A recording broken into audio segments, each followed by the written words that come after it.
I'm John, and I'm the chairman of the Children's Family Trust, and I've been chairman for the last 7 years, although I've been part of CFT for getting on for 30 years.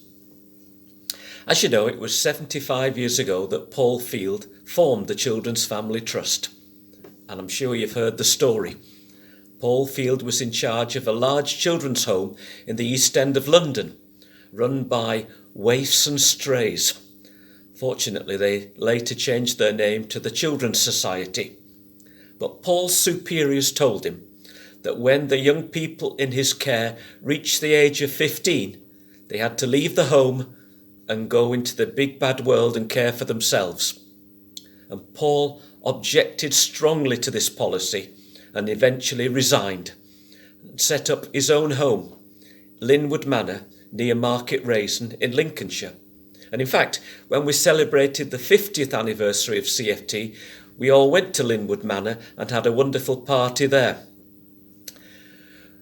Paul had very little resources, so it was a real struggle 75 years ago. There were days of austerity after World War II. But Paul had the wonderful ability to convince people that they needed to help him. And he got people like Sir Billy Butlin and Boots the chemists, and of course the local brewery to help, amongst many others. But I was thinking the other day, over the 75 years of CFT, has there ever been a more difficult 6 months than the last 6 months for carers, for children, and of course for our staff? No school, no friends to play with, no places to go, no family to visit. Really strange times.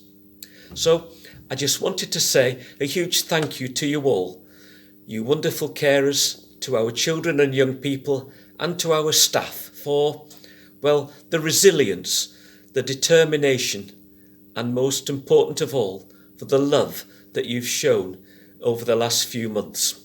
Paul Field would have been very proud. So it's not been the anniversary year that we imagined, far from it. And of course, the get-together we planned has had to be postponed. But we very much hope we can go ahead with that next year. So, once again, thanks for everything. Stay safe and keep smiling. Bye.